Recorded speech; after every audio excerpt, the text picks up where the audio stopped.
Yeah, this is how we're starting the episode. Yeah, who started it? Me. Tim, Yeah. give me uppies. You're not getting up.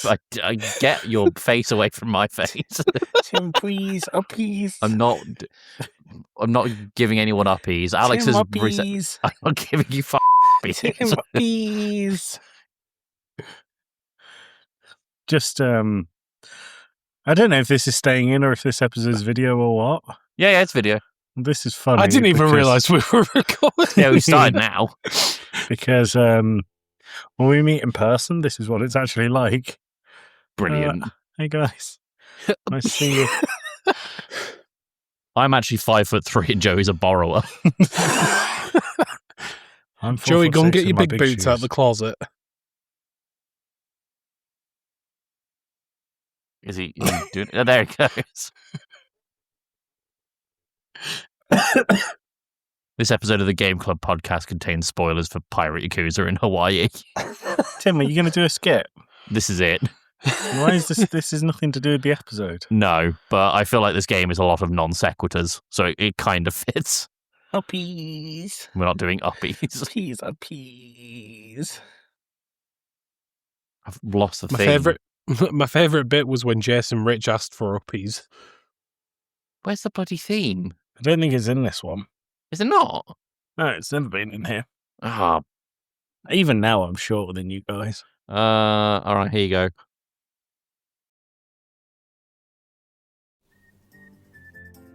Hey Josh, I'm finally ready to do something fun every Wednesday.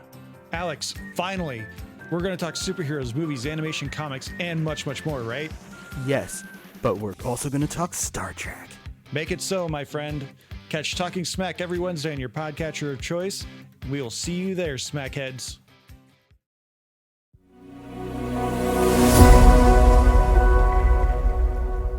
Are we good now? You what? Well, Joe, your camera's off. I turned it off so I could fix everything. Oh, I see. Do you want me to go back to uppies or? No, we're not going back to up. Yeah, for fuck's sake. Team uppies.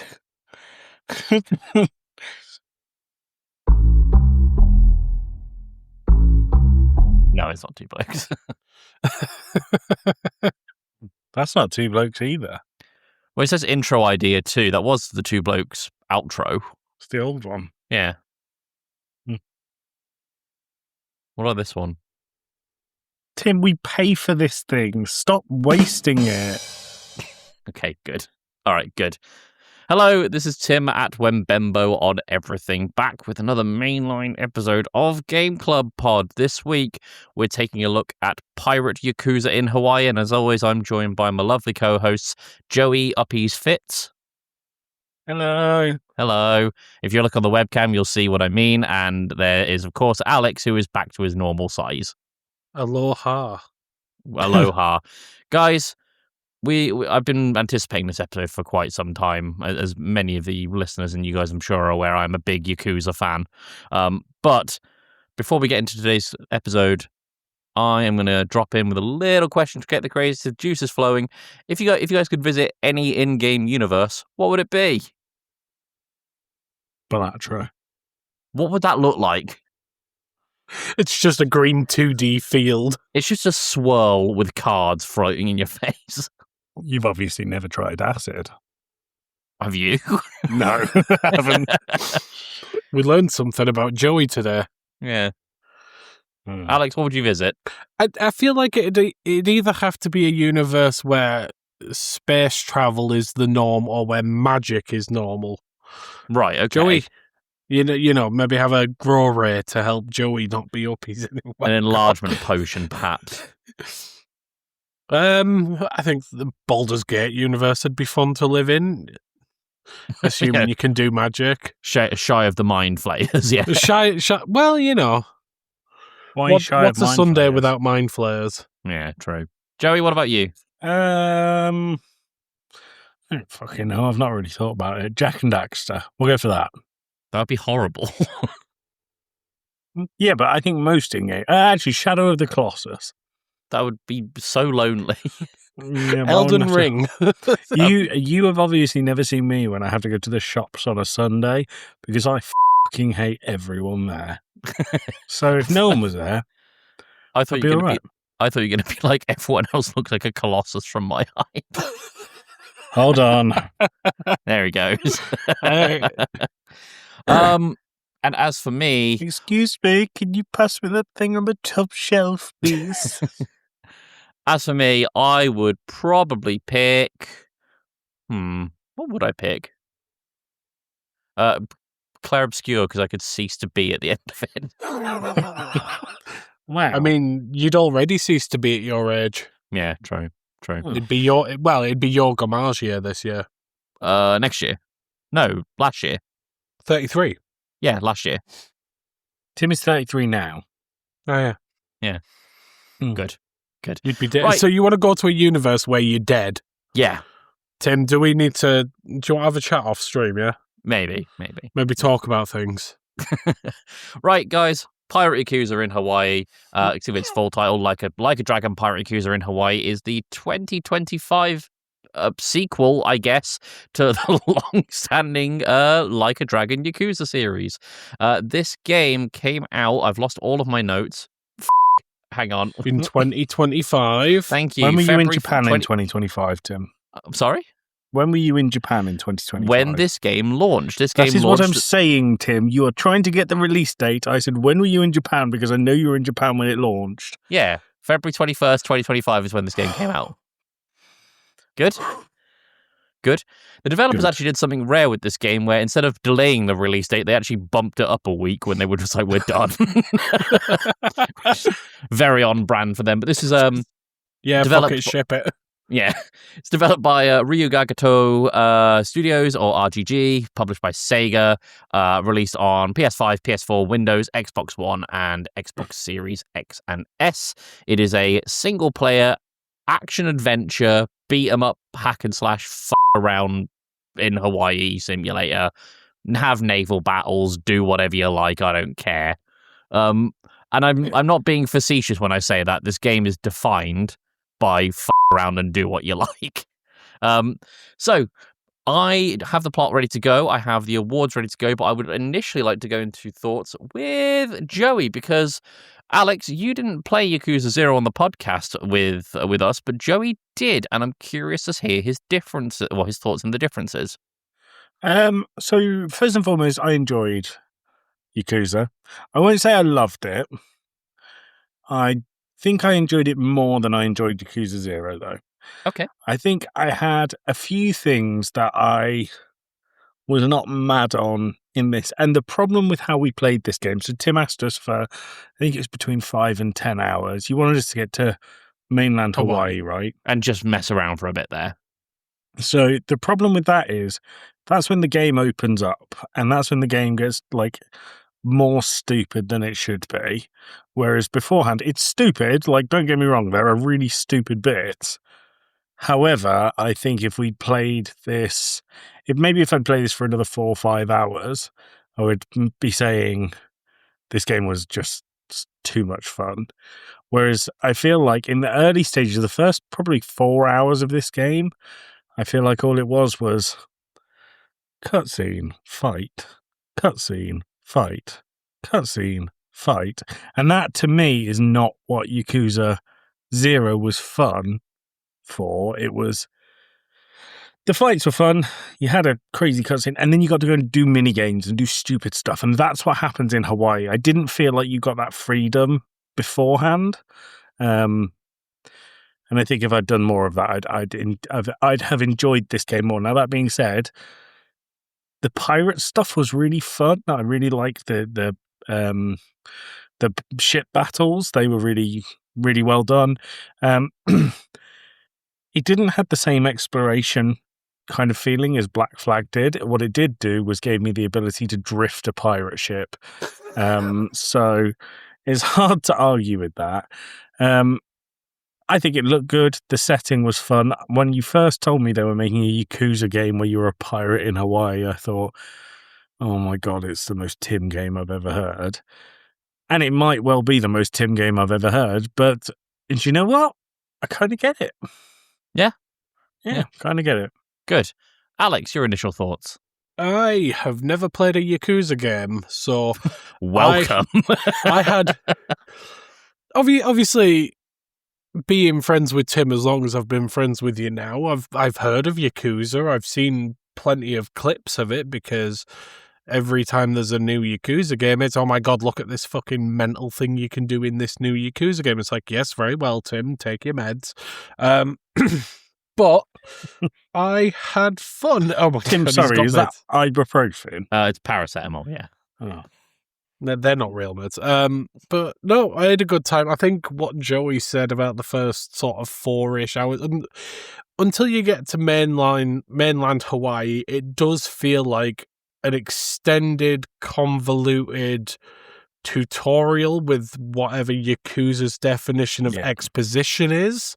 They're obviously trying to set up the story, and it wasn't bad. I feel like that whole section could have been shorter, maybe with less tutorials and maybe a stupid thing to say for a pirate game, maybe a little bit less of the sea bit of it.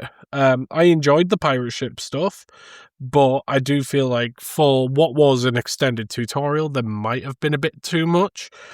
Being said, got to mainland Hawaii, sang a song in the karaoke bar, talked to a weird rabbit for picking up litter, beat a load of people up and played some mahjong, so yeah. Take of that what you will. Welcome to Yakuza. What was your favourite minigame you played, Alex? I enjoyed the karaoke because it was just a lot of the minigames that I played is stuff that it's stuff that there's blackjack, there's poker in the knockoff Atlantis place, the Badlantis. There's various Japanese board games that are basically like chess and checkers that I did not understand for the life of me.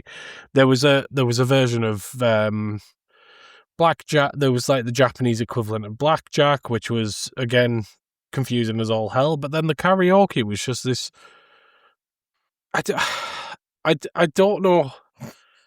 It's a rhythm-based fever dream. It's a rhythm-based fever dream, and it is very, very reminiscent of just what I imagine it would be like to be in a karaoke bar with a handful of your friends. Just awful off-pitch singing and that and the barrel baseball game, that was fun. That was good. The batting cage variation. Yeah. I like the snooker trick shots. They were cool. They were cool. Fun.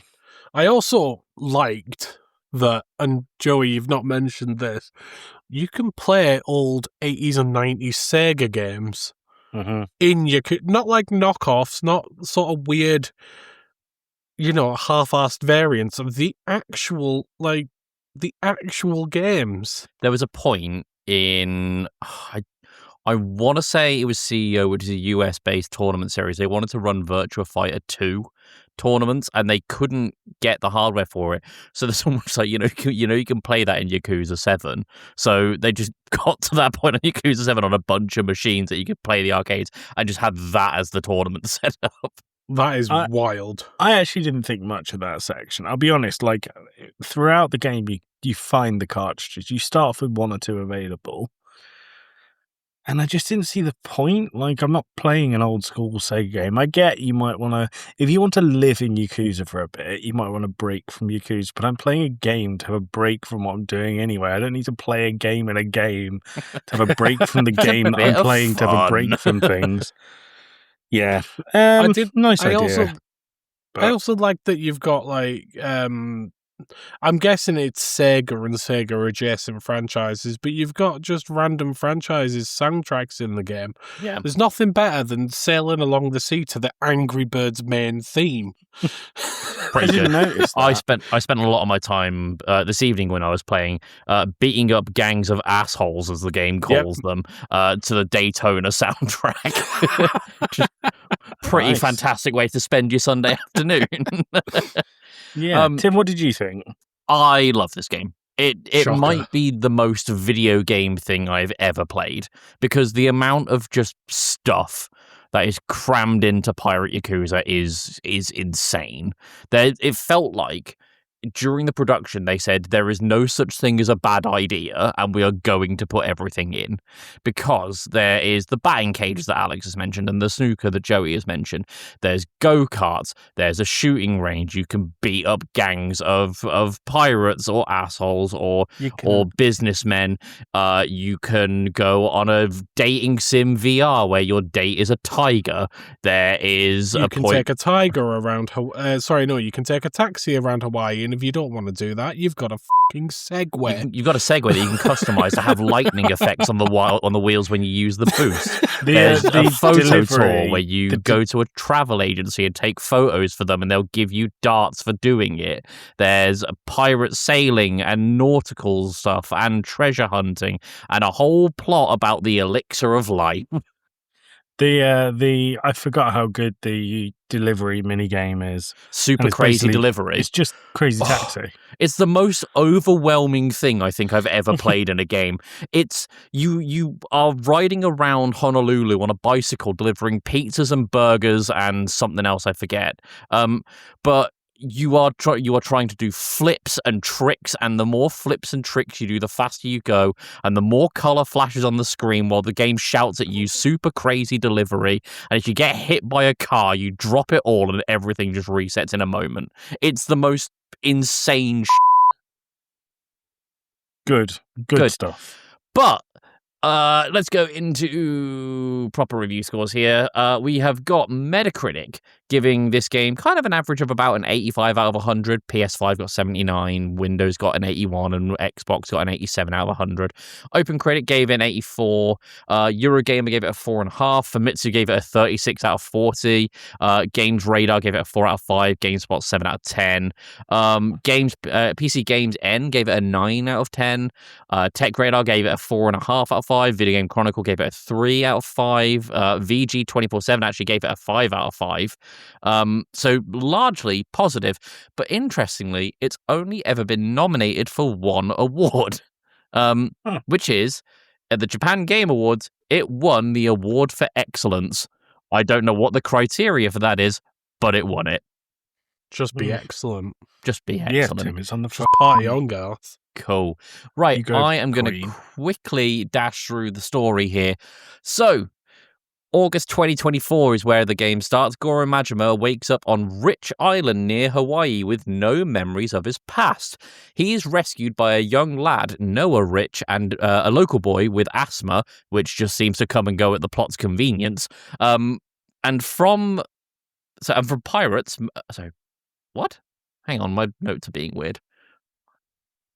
Right, okay, so Noah brings Goro Majima to meet up with his father, Jason, and they're definitely a tiger, Goro, because he's convinced it's just like a house cat. It's definitely a tiger. Definitely a tiger. A legend is circulating around Rich Island that says that somewhere in the islands of Hawaii lies the elixir of life that can cure any disease. And Majima, corralling the island, eventually convinces Jason to let him, his son Noah, and Majima go to the mainland of Honolulu, start recruiting, and find the elixir of life as the ultimate treasure. On the way, they go to Nele Island, which is basically inhabited entirely by ex-Yakuza who are there dealing with a radioactive waste dump, for reasons that will become clear later. While they're on Nele Island, though, Majima is attacked by zealots of the Palakania group, led by Rodriguez, but he's saved by a man called Shigaki, a former Tojo clan patriarch who used to work with Majima back when he had his memories.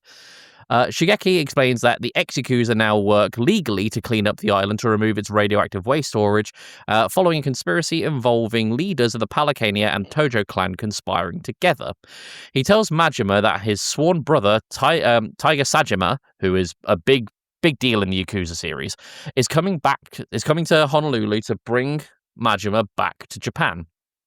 Following Yakuza ships, Majima sails to an area called Madlantis, which Alex referenced earlier, a pirate hub ruled by Queen Michelle, where Jason's estranged daughter Naomi serves as a bodyguard and personal assistant to the Queen. Masaru, the ship's cook, reveals that Spade Tucker, a New York moneylender, may know the location of the Esperanza treasure, the elixir of life. At Madlantis, Majima learns that he has a bounty placed by a guy called Mortimer on his head, a commodore who betrayed Jason years ago.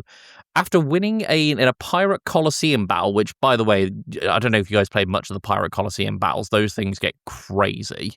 A little bit. I've read about them since. They are ridiculous. They are so dumb. The Goro pirates, as they're now called on the ship, the Goro Maru, meet Michelle and the Pirate King Raymond Law. They also meet Mortimer and Naomi. Naomi secretly enlists Majima's help in finding a secret on Nele Island where the Yakuza are. When Noah is kidnapped by the Palacania zealots, Majima rescues him and later meets Naomi in Honolulu. She confirms that there is buried treasure on Nele Island and that Tucker is working with Shigeki to keep the island open. Confronting Shigeki, Majima learns that he has orchestrated Noah's kidnapping to delay Saejima and prevent interference. Shigeki repents and joins Majima's crew. Saejima soon arrives, but he clashes with Majima, refusing to let him stay. Majima beats the shit out of him. Majima then eventually meets with Tucker, who produces a journal from a pirate who hid the Esperanza treasure in a cave in Nele Island.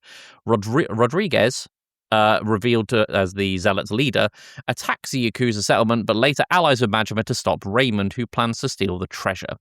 The Goro pirates discover a cave near Nele Island, have a battle with a giant squid, which was responsible for Majima's amnesia, and this restores Majima's memory.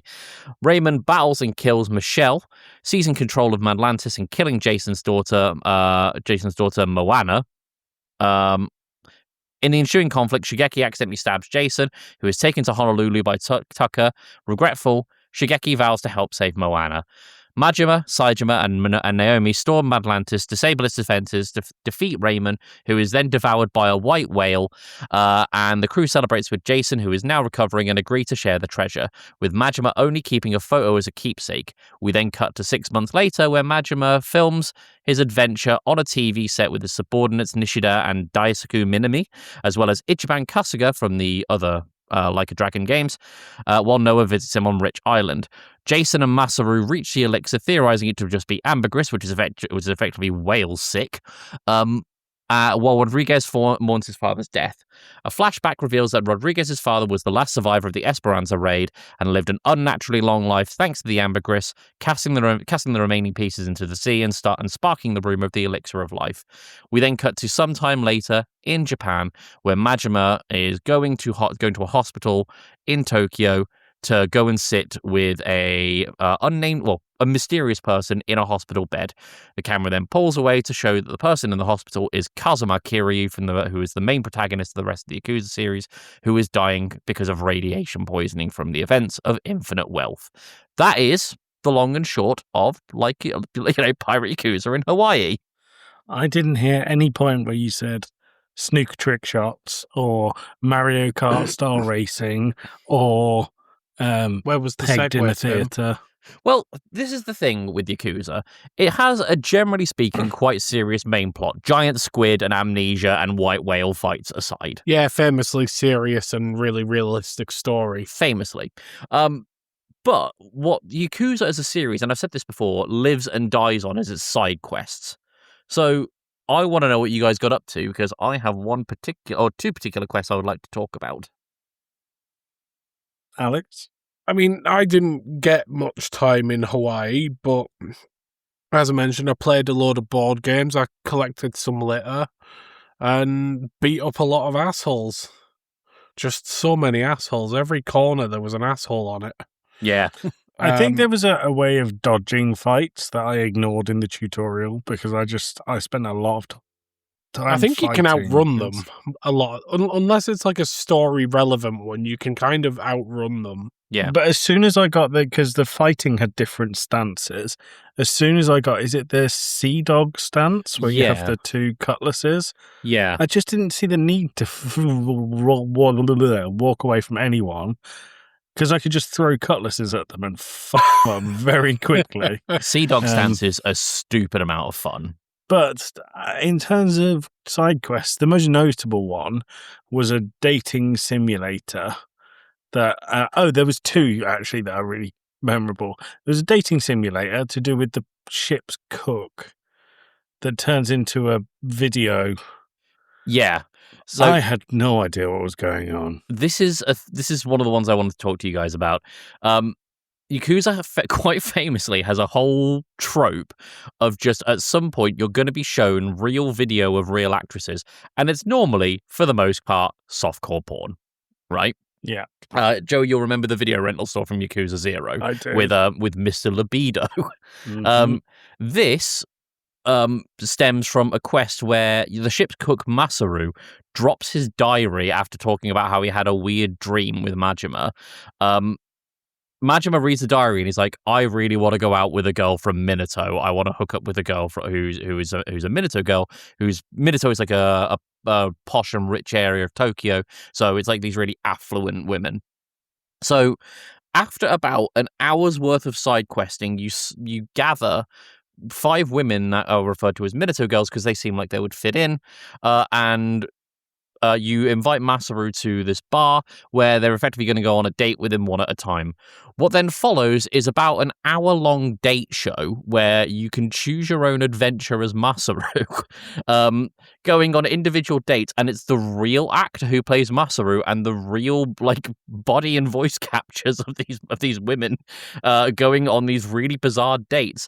Everything from this going back to his place after a few drinks, and the girl is like, "Yeah, I'm feeling all flirty." He goes, "Okay, I'm gonna go freshen up," and then he spends 2 hours in the shower, so she gets bored and leaves. There's one where he is a cook, because obviously he's the ship's cook. He does a really good job, and he's really bigging up his cooking skills to this one girl, only to cook her just essentially a pile of bean sprouts, and they are cold when they arrive. There's one where he's just covered in this thing called love oil, and they have a massage thing, and he ends up pretending to be a sumo, and the girl gets weirded out, so she leaves. And it's just a series of non sequiturs that make this game's FMV sequence. So I didn't get to the FMV, but I started bringing the girls together. Oh, The other one that I did that I enjoyed was Masima had to be a streamer, and I had to decide what facial features to pull when a part of a game was playing so that the chat didn't turn on me and hate me. Do you feel immersed, Joey, as our resident streamer? I did, yeah. Yeah. I often have to do that so the 6 people who come to our streams don't hate me. Please stay. For me, super crazy delivery, absolute highlight. The FMV dating as an absolute highlight. There's one quest though that absolutely takes the cake for me, and it's where I met up with this mad scientist down by the beach who said, "I want you to try my VR headset." And all it is, you put this headset on, and Goro, the cat or the tiger who is traveling with you and Noah, gets these massive eyes on him. And starts talking in a girl's voice and is being really flirty, and you can keep pumping money into this thing to keep going on this date with Goro the tiger. But what it turns out it is basically just a Snapchat filter, and the scientist is stood behind a tree with a microphone putting on the voice into the headset for you. After you get your money back from him, you recruit him into your pirate crew.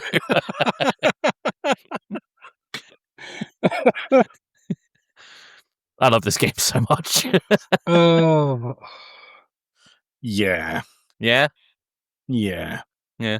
I actually think, the side quests, the mini games, was so dumb. That's obviously to the strength of Yakuza.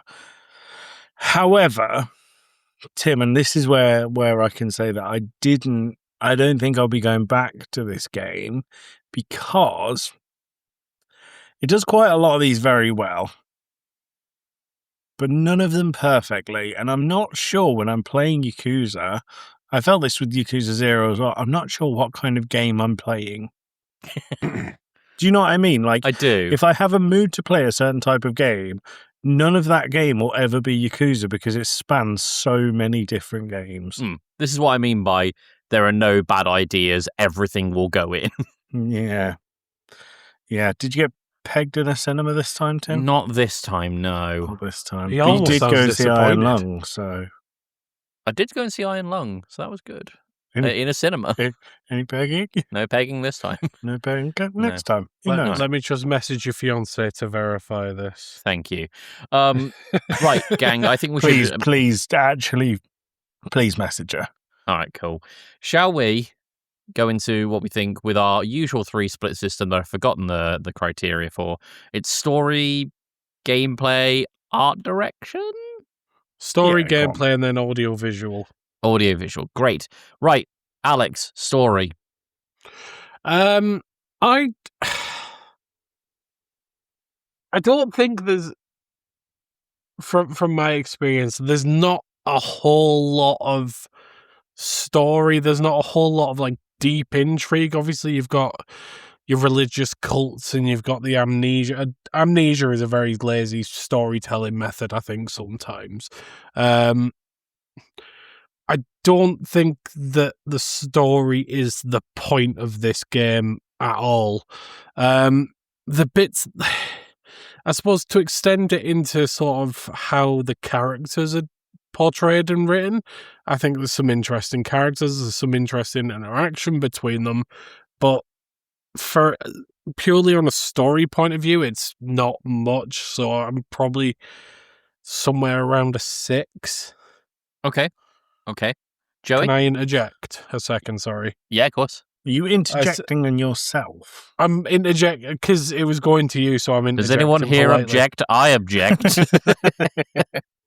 So I sent a message. Did you peg Tim at Iron Lung? What the fuck is this in reference to? Answer the question. Go on, Joey. So you interjected to tell me that you're going to interject again when you get another text. It's the announcement of announcement. Hold on, I'm just going to text her now. Answer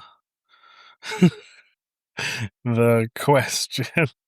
She's going to come bursting through the door in a minute going, what the fuck's going on, man? Tim, I can't believe I f***ing told you that I pegged you in the cinema. All right. It was meant to be our secret. Joey, what do you think of the story? I agree with Alex. The story, and when you say story, I'm not counting all the branching features and the story of Yakuza. The main story is not why I'm there. It's not why you're here. It's not why our audience is here. It's not why was Majima's fine. there. It was fine. Yeah. 6 out of 10 is what I gave it. Fair enough.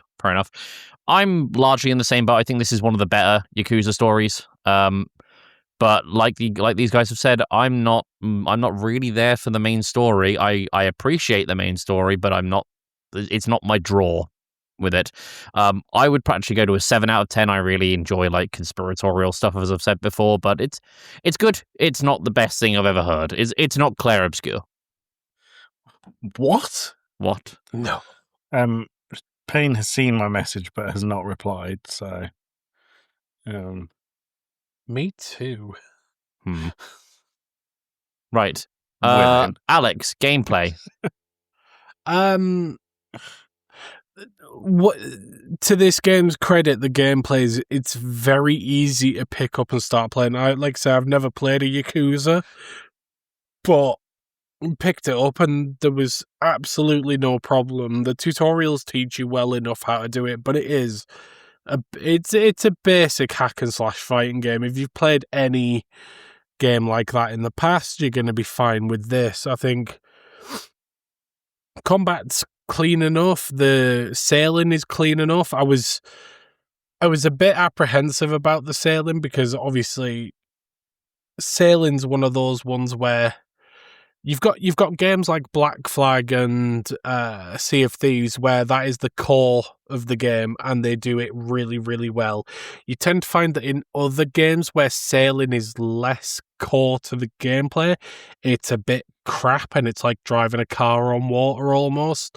which this was because it was drifting boats with speed boosts, but it worked well. The combat worked well in the boats, and I'm saying boats like it's little rowboats, but they're actual ships. Yeah, I think it played well, and all the little side missions and the karaoke and the barrel blasting, it was all basically quick time events, and they were done well. They were done clean. They looked good. It was fun to watch the things. I think gameplay for me, I'm probably going to say about an 8. Okay. I Joey? didn't come away from it thinking that was horrific to play. Joey? Payne's just got back to me with a laughing face emoji. She's just got back to me saying I couldn't. He kept squirming.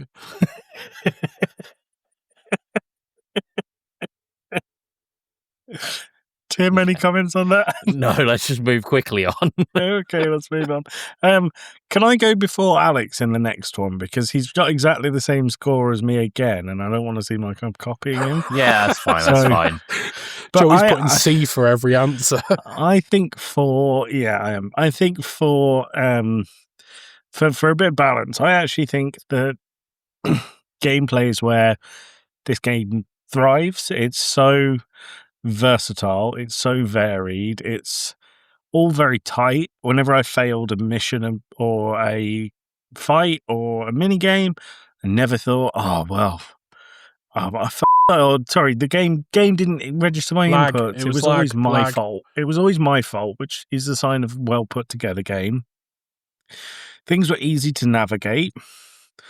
I thought the ships were fun. I understand what Alex is saying, but I thought the ships were fun and dumb and good. I enjoyed them. I think when when you put all of that together, which is clearly like a room full of people that are going, oh, we should make sure we do this thing. Yeah, okay, we'll fit that in there somewhere. Oh, we should also do this thing that's not related, and having like hundreds of unrelated ideas balled up into one product. It's a very hard thing to do, but in the most non-sequential way and the most nonsensical way, it all works and it all tells a really fun, dumb story. I think I remember reading or possibly seeing somewhere about the production of this that they had a big wall in the studios where they just had post-it notes of either written ideas or just drawings of ideas or something. And it was just post-it notes that people could just slap stuff up, and when it's been implemented, take it down. I would love to see that wall. I'm pretty sure it's this game that did that. I think peak that wall would be incredible. It'd be a fever dream to read. I think though that a lot of games try that and then they put all of these things in and it doesn't work because it's just nonsensical. But Yakuza has embraced that to the point of I genuinely had no idea what to expect. I could go into a mission about one thing and then come out completely different, no idea of the ending of what that's going to look like, and I was okay with it because it was just what I expected. I expected the unexpected, which made it work. So yeah, gameplay good, 8 out of 10. 8 out of 10. I'm going to give it a 10 out of 10 on the gameplay. I think to echo what these guys said, it controls really well. It's varied. It's possibly the most bang for your buck game I've played in years in terms of just let's cram everything in, which, as Joey has said, it sounds on paper like that none of this should work, but it just does, and it does it really well. There is absolutely no harm in you skipping minigames that you're not interested in. There is no harm in you going back into minigames that you are interested in. Do you want to play some old video games? Sure, we've got that. Do you want to go play Uber Eats Simulator while running through traffic? Yeah, all right, go do that. Do you want to go fight some pirates on the open seas? Go do that. Your ship? Do you want cannons, or do you want lasers and turrets and flamethrowers and a possible Hitachi sex wand on the front of your ship? You can do that. It's just so open in player decision making and approaches. It's obviously not an RPG where you're like, oh, I'm leveling this into charisma or whatever, because Goro Majima is a defined character.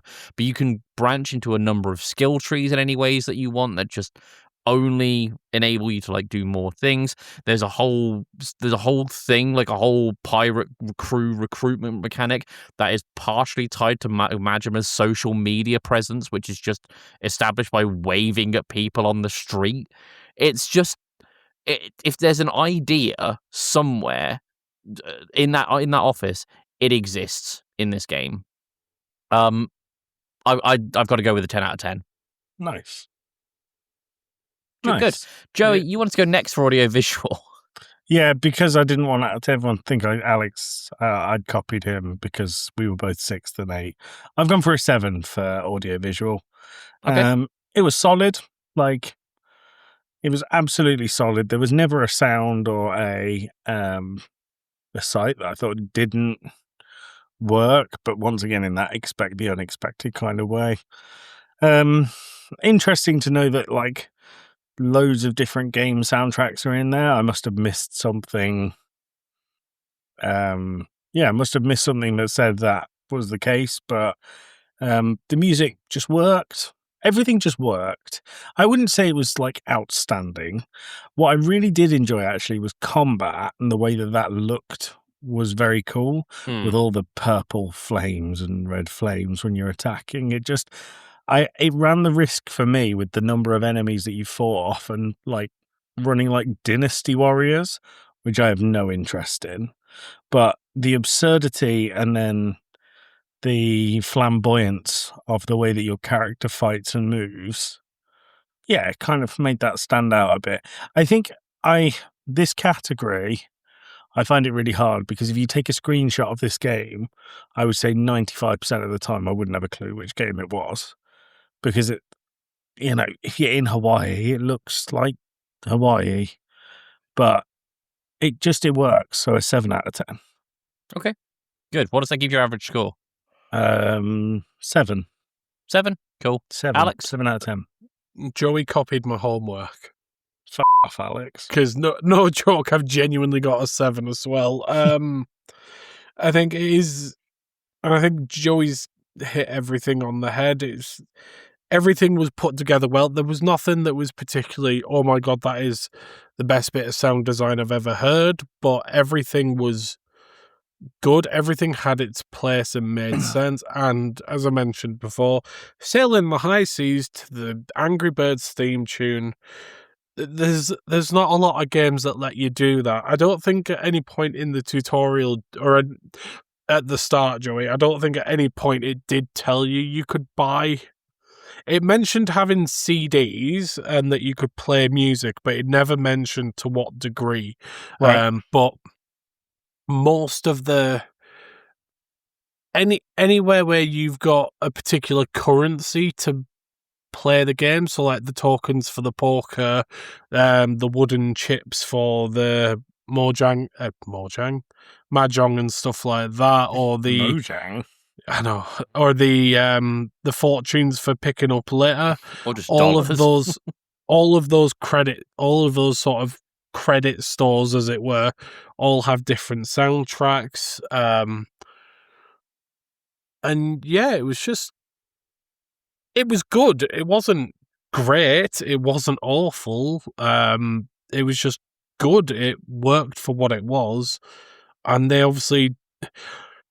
It's clear that the audio and the visuals of it all wasn't an afterthought, which in a game where it's throwing as much shit at the wall as possible and seeing what sticks, you would anticipate that something would fall through the cracks, and more often than not, that tends to be audio design. A lot of the time, when something's just so overladen with stuff to do, the audio and visuals tend to be the thing that suffer a little bit. But in this, they've made an effort, and it's good. 7 out of 10 then? 7 out of 10, yeah. Nice. Good. Yeah, I mean, like these guys have said, it's good. It's a good looking game. It's not, it's not the prettiest thing I've ever played in terms of fidelity, but you know what? It looks like Hawaii. It's a believable space. It's well presented and very clearly laid out. Menus are pretty easy to navigate and while being well stylized. the soundtrack just slaps. It's like both OST and original game soundtrack. Like, sorry, and I say original game soundtrack, OST, and like the stuff that you can buy from like Nights Under Dreams or Sonic or Daytona or Virtua Fighter or whatever. Or wait, Angry Birds. Is the song from Sonic Adventures 2? I on don't there? know. I know you can buy old school Sonics. If that song is on their soundtrack, Tim, I will bump up my audio visual score by 1. Do you want to look it up? You on about Escape to the City? Yes. The Sonic song. Is it the one that goes flying around at the speed of sound? Yeah. Yeah, banger song. Uh, And if it's not, I'm going to lower my score by 1. I'm not really. Not only is Escape from the City in the soundtrack, it's one of the few songs that's actually selectable during Super Crazy Delivery. Right, well, let's Excellent. let's bump my score up to. I mean, it doesn't do much, 7.33, but You're telling me that you can cycle around Honolulu delivering pizzas to escape the city? While desperately avoiding traffic. And I would doing have wanted. flips. Can you do it while you're doing your pirate fights? Yes, but you can Well, also. then, yeah, 7.3 is what I've gone to. Great. Got places to be, gonna chase my rainbow. Basically, like I'm still playing it. I have gone with an 8 out of 10. I think this game does. It's well presented. It's good to listen to. Sound design's really great, especially for the pirate stuff, which was super ambitious for RGG Studios. They've never done anything like this before. I think I remember reading that the producer of the series has also said that this is not the end of Majima's pirate adventures, so hopefully we'll get more soon, but with even crazier we'll see. But that gives me an average score of 8.3. It's good. It's really Nice. bloody good. So where's Majima Nice. going to go next if he's having more pirate adventures? He's don't done know. Hawaii. That's off his bucket list. Where can he go now? Great question. So, Joey, you had a 7.3 overall. Yeah, I did. Thanks for adding some editing for me, Joey. Really appreciate it. You don't have to put it in. It's only the video. Turn the Okay. sound off intentionally. And Alex, I you had a don't get 7 out of 10. Copyright stricken. Yes, sir. Okay, that gives this game from the Game Club pod a average score of 7.53 recurring, which I think that's reasonable. It's Yeah. really good. It's good. Good. It's good. It's good. I don't know how good. to end these anymore ever since I we've should- decided that we're not announcing what we're doing next Fuck time. it, let's tell people what we're playing next time. No, like we've put Let's a new do rule it. in for let's, that. Let's really shoot ourselves Next in the time we're foot. playing a game. I just want to point out quickly before we go away about this game. It runs really well on the Steam Deck. Does it? Really well, yeah. I played it on found- PS5. Well, I played it on PC, so it's interesting to do 3 different comparisons. Steam Corner, but from Alex this time. What? I did find my standard, it loaded in ultra settings, which made my PC sound like it wanted to fly through my window.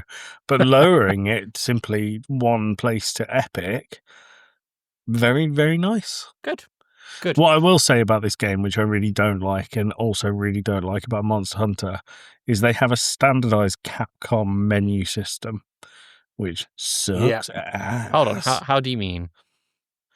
Like the menu system. What It's does all that the same. What does that mean? Because this isn't made by Capcom. It's made like a Capcom menu, Tim. But what does that mean? It's made like a Capcom.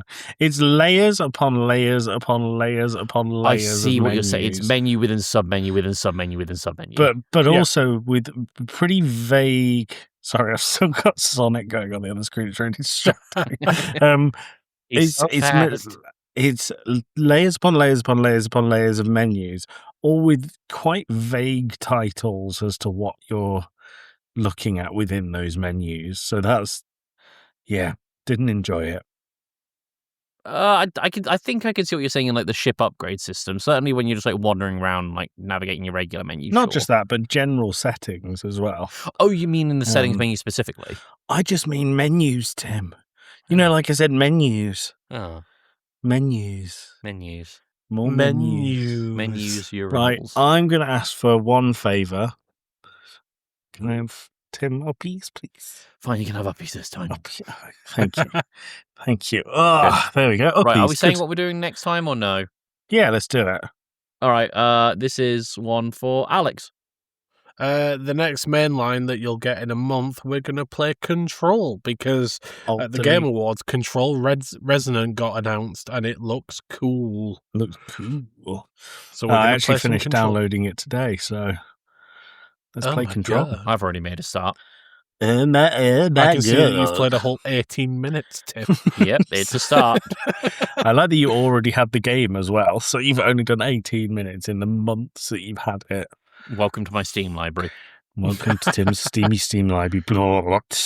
Right, we'll see everyone next time. Thanks for tuning in. Bye. Bye, Much love. everyone. Mwah.